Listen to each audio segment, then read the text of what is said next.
अस्सलाम वालेकुम। मैं नसीम सिद्दीकी अपने यूट्यूब चैनल के साथ आपकी खिदमत में हाजिर हूँ।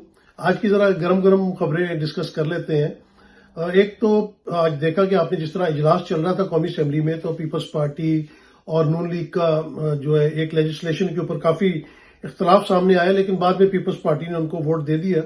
और इसी तरह जब इरसा के चेयरमैन की बात हो रही थी तो वहां पे भी पीपल्स पार्टी ने जो मतलब वजीर आजम शहबाज शरीफ ने तो नामजद कर दिया था, लेकिन वो नाम चेंज करवाया। तो मतलब ये है कि पीपल्स पार्टी और नून लीग के अंदर टसल जो है वो चलना शुरू हो गई है। चलनी भी चाहिए। वजह यह है कि कभी भी पीपल्स पार्टी और नून लीग का जो है वो आपस में कोई ऐसा उनका मंशूर नहीं रहा, बल्कि ये दोनों पार्टियां अब 90 की दिहाई से अगर देख लें तो इनकी तो आपस में बहुत ज्यादा टफ किस्म की लैंग्वेज इस्तेमाल होती रही है। बेनजीर भुट्टो के मामले में क्या क्या कुछ नहीं कहा नून लीग ने। उसके बाद नून लीग के बारे में बिलावल भुट्टो साहब जरदारी कहते थे कि जो नवाज शरीफ है ये ज़ियाउल हक का बेटा है, लेकिन अब तो इमरान खान का खौफ इतना है, पीटीआई का खौफ इतना है कि ये सब आपस में जो है वो इत्तेहाद करके बैठे हुए हैं। पीडीएम की हुकूमत भी इन्होंने इसी तरह चलाई थी, लेकिन क्योंकि अब 5 साल हुकूमत है तो अभी देखते हैं कि हुकूमत किस तरह चलती है, क्योंकि अब कुछ सदर जरदारी साहब जो हैं वो ऐवान सदर में बैठे हुए हैं और कौमी असेंबली में जो हुकूमत है वो नून लीग की है, पंजाब में नून लीग की है। तो देखें मामला किस तरह चलते हैं। लेकिन वो इमरान खान की बात ठीक थी कि ये तमाम चोर जो है आपस में मिल बैठेंगे, मतलब इमरान खान साहब ने ये कहा था, उनके खिलाफ इत्तेहाद बना लेंगे। तो देखें ये मामला पीपल्स पार्टी के और नून लीग के आगे कैसे चलते हैं। अभी तो जिस तरह इजलास में बिल पास करवाए जा रहे हैं उसका तरीका ऐसे नहीं होता। आपको कम से कम अपोजिशन को ऑन बोर्ड लेना चाहिए। लेकिन पाकिस्तान में इस वक्त क्या हो रहा है, इस वक्त आइन की इतनी पामाली हो रही है। आइन और कानून को तो बिल्कुल घर की लौंडी बना लिया हुआ इन्होंने। जहां चाहते हैं आइन तोड़ देते हैं, जहां चाहते हैं कानून तोड़ देते हैं, और जब मर्जी होती है तो आइन को लागू करने की कोशिश कर देते हैं। अभी आप ये बंदर बांट देख लें कि इतना गुस्सा चढ़ता है जिससे भी बात करो ना, हर कोई, कि ये इलेक्शन कमिश्नर और इलेक्शन कमीशन ये क्या रोल प्ले कर रहे हैं। इन्होंने एक टारगेट पकड़ा हुआ है और ये बिल्कुल नून लीग की बी टीम बन के खेल रहे हैं। और आप देख लें कि पीटीआई ने बहुत अरसे पहले से इनके ऊपर जो है वो एतराज उठाना शुरू कर दिया था, लेकिन वो कहते हैं ना कि कोई इनकी नकार खाने में तूती की कौन सुनता है। किसी ने उस बात पे ध्यान ही नहीं दिया। आप देखें सारे जुल्म पीटीआई के साथ किए गए, यानी कि आपने उनका बल्ला ले लिया, आपने उनका इंट्रा पार्टी इलेक्शन नहीं माना, उन्हें एज अ तहरीक इंसाफ आपने इलेक्शन में हिस्सा नहीं लेने दिया, और बल्ला छीनने में तो देखें सुप्रीम कोर्ट तक जो है वो मामला चला गया। और काजी फाइज ईसा साहब ने भी जो है वो उस वक्त इतना जुल्म किया कौम के साथ, क्योंकि सुप्रीम कोर्ट जो है ना वो कौम के जो बेनिफिट होता है, अवाम का इस्तेकाक होता है, उसका जो है वो मुंसिफ होता है और उसका उसने हिफाजत करनी होती है। आपने करोड़ों लोगों से वोट लेने की जो उन्होंने उनका बल्ले के ऊपर मोहर लगानी थी, आपने उनका राइट ले लिया। चले उस पर भी इत्तफा नहीं हुआ, लोग बाहर निकले, आपकी स्कीम नाकाम हुई। आपने कहा लोग अब कहाँ बैंगन, चारपाई, बोतल, कुर्सी, जूता किस पे निशान लगाएंगे, पर उन्होंने सब पे निशान लगाए और पीटीआई एक बहुत बड़े मार्जिन से इलेक्शन जीत रही थी। लेकिन बीच में क्या होता है कि इलेक्शन कमिश्नर साहब 3 घंटे के लिए गायब हो जाते हैं। जरा बताएंगे राजा सुल्तान सिकंदर साहब कि आप किधर गायब हो गए थे। आप अवाम को जवाब दे नहीं है, अवाम के टैक्स के पैसे पे मौज कर रहे हैं, लंबी तनख्वाहें ले रहे हैं, जायदादें बना रहे हैं, लेकिन आपको कोई कौम को जवाब देने का आपके अंदर ज़र्फ इस वक्त मौजूद नहीं है। आप किधर चले गए थे। और उस वक्त सारा कुछ मामला रोक दिया गया इलेक्शन के रिजल्ट्स का। और उसके बाद जिस तरह इलेक्शंस के रिजल्ट आए हैं आप सबके सामने है। आप कमिश्नर रावल पिंडी ने तो सारा कट्टा चिट्टा खोल दिया था कि 50-50 हजार लीड वाले लोगों को हराया गया। और जो फॉर्म 45 लेके लोग फिर रहे हैं उनको कोई सुनवाई नहीं, किसी अदालत में उनको नहीं सुना जा रहा, किसी ट्रिब्यूनल में नहीं उनको सुना जा रहा। और दूसरी तरफ देखा जाए तो रिकाउंटिंग का एक इन्होंने नया ड्रामा, नया धंधा शुरू किया हुआ है कि रिकाउंटिंग करते हैं।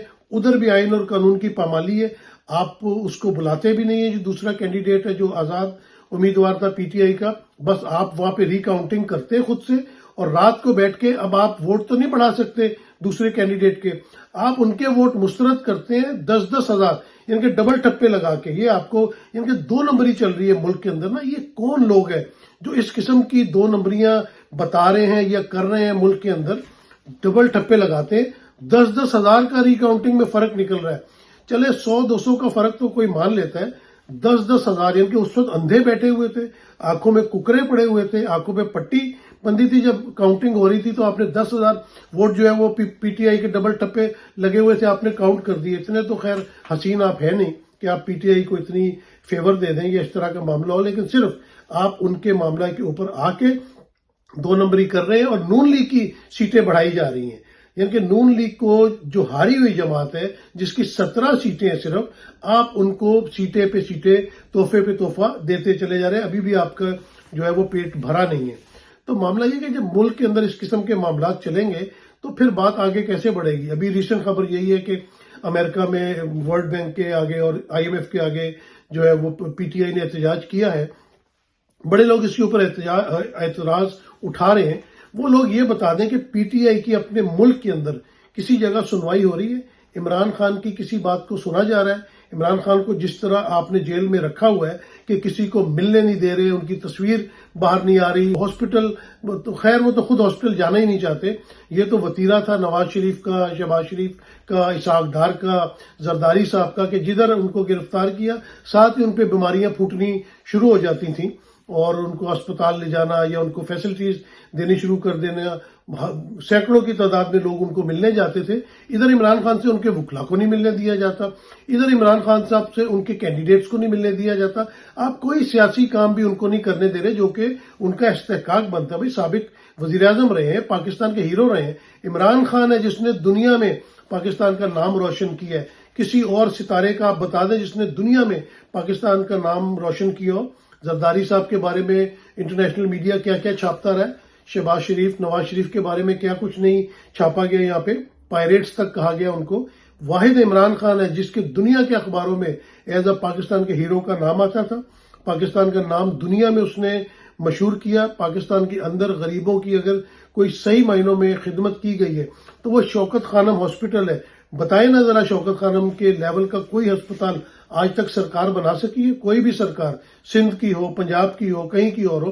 फिर इमरान खान ने खैबर पख्तूनख्वा पिशावर में एक कैंसर हॉस्पिटल बनाया है। अब कराची में एक स्टेट ऑफ द आर्ट जो है वो हॉस्पिटल बन रहा है। तो इमरान खान की तो खिदमात सबके सामने है, नजर आती है। जिस तरह ईदी साहब थे, ईदी साहब ने कभी किसी ओहदे का जो है वो लालच नहीं की। उन्होंने दुनिया की खिदमत की। खुद अपनी एम्बुलेंस के अंदर जो है वो अपना लाशें, जो बेनामी की लाशें होती थी जिनका कोई वारिस नहीं होता था, खुद उठाते थे, खुद गुस्ल देते थे, खुद उनकी मैयत बना के तो उनको दफनाते थे। तो इस तरह के लोग हैं फिलैंथ्रोपिस्ट पाकिस्तान में जो खिदमत कर रहे हैं। तो इमरान खान ने तो पाकिस्तान की बहुत खिदमत की है। कितनी 4 दिहाइयों से अगर पाकिस्तान का नाम कोई रोशन होता है या अच्छे लफ्जों में दुनिया में माना जाता है तो वो इमरान खान की वजह से। ये ओवरसीज पागल नहीं है जो दीवाने हैं इमरान खान के लिए। ओवरसीज जब बाहर के मुल्कों में आते हैं, अच्छी तालीम उनको मिलती है, अच्छा मुआशरा मिलता है और उनको सब झूठ और सच और झूठ का फर्क महसूस होता है। उस फर्क को देखते हुए जब वो पाकिस्तान को देखते हैं, क्योंकि पाकिस्तान से ओवरसीज को बहुत मोहब्बत है, जितनी मोहब्बत पाकिस्तान से ओवरसीज करते हैं मेरे ख्याल से शायद वहां रहने वाले इतनी नहीं कर सकते। क्योंकि मैंने ओवरसीज को देखा कि दिन रात मेहनत करते हैं और सिर्फ अपने घरों का चूल्हा नहीं जलाते, अपने रिश्तेदारों का, अपने अहबाब का, अपने आसपास के लोगों का, अपने पड़ोसियों तक का वो ख्याल करते हैं। और पाकिस्तान क्योंकि मुल्क से बाहर रह रहे होते हैं तो पाकिस्तान से बहुत मोहब्बत करते हैं, पाकिस्तानी चैनल्स देखते रहते हैं और पाकिस्तान के हालात देख के बड़े दुखी होते हैं। और उनमें अगर 90% लोग इमरान खान से प्यार करते हैं, इमरान खान से मोहब्बत करते हैं, तो उसकी वजह यही है कि इमरान खान ने उनका नाम बैरून मुल्क रोशन किया है। वो फख्र से बता सकते हैं कि हम इमरान खान हमारा लीडर है, हम इमरान खान की कौम से ताल्लुक रखते हैं, इमरान खान हमारा प्राइम मिनिस्टर था। तो बात यह है कि मुल्क के अंदर जो भी मामला चल रहे हैं उनको फिर एक दफा रिविजिट करना पड़ेगा, जो भी करता धरता है।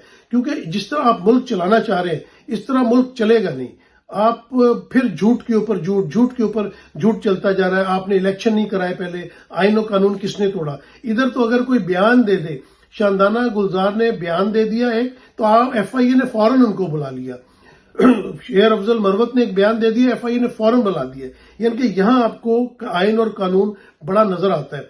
दूसरी तरफ अगर फेक न्यूज की इतनी बात करते हैं तो अनवर मकसूद के नाम से जो फेक अकाउंट्स बने हुए थे या खबरें चल रही थी उसमें आपने कितने लोगों को गिरफ्तार किया, या नून लीग के हिसाब से जो फेक न्यूज चलती है आप कितने लोगों को गिरफ्तार करते हैं। लेकिन क्यों آپ کا ٹارگٹ ہے، آپ نے صرف پی ٹی آئی کو گرفتار کرنا ہوتا ہے، پی ٹی آئی کے لوگوں کو پکڑنا ہوتا ہے، اور ملک کا نظام گڑبڑ سے گڑبڑ ہوتا چلا جا رہا ہے۔ آپ دیکھ لیں معاشی حالات کس طرف جا رہے ہیں۔ آئی ایم ایف اندھا نہیں ہے، ان کو بھی تمام چیزیں نظر آ رہی ہیں، اور اگر کہا جا رہا ہے، پوری دنیا کہہ رہی ہے کہ صاف شفاف انتخابات نہیں ہوئے، آپ کو جو ہے ان انتخابات کے بارے میں آپ کو ان کی شفافیت بتانی پڑے گی۔ آپ شفافیت کیا بتا رہے ہیں؟ آپ تو جو الیکشن کے دوسرے دن آپ کر چکے ہیں، اس کے بعد آپ ابھی تک باز نہیں آئے کہ جو قومی اسمبلی یا صوبائی اسمبلی کے ممبران جنہوں نے حلف اٹھا لیا ہوا ہے، جو کارروائی میں حصہ لے رہے ہیں، آپ انہیں ری کاؤنٹنگ میں ہرا رہے ہیں، یعنی کہ آپ باز نہیں آ رہے اپنی چیزوں سے۔ آپ ان چیزوں کو، آپ ملک میں سیاسی استحکام نہیں چاہتے کہ ملک میں سیاسی استحکام آئے، تو بھائی یہ بات لکھ لیں، اگر سیاسی استحکام نہیں آئے گا، دنیا دیکھ رہی ہے، یہ آپ کو کوئی امداد نہیں دے گا۔ آئی ایم ایف کا لون بھی لے لیں گے، اور جس عوام سے آپ نے ٹیکس وصول کرنا ہے، جن کا آپ نے ووٹ چوری کیا ہے، آپ ان سے کیا امیدیں لگاتے ہیں؟ مطلب مجھے سمجھ نہیں آ رہی کہ آپ کس ڈگر پہ سوچ رہے ہیں، کس ڈگر پہ پاکستان کو لے کے جانا چاہ رہے ہیں۔ عوام بھی اتنی ہی اس ملک کی عوام ہے جتنے آپ ہیں، تو کم از کم عوام کے مینڈیٹ کا تو خیال رکھیں۔ عوام کا مینڈیٹ چوری کیا اور آپ چاہتے ہیں کہ تمام معاملات درست ہو جائے، ایسے معاملات درست نہیں ہوں گے۔ اجازت دیجیے، اللہ حافظ۔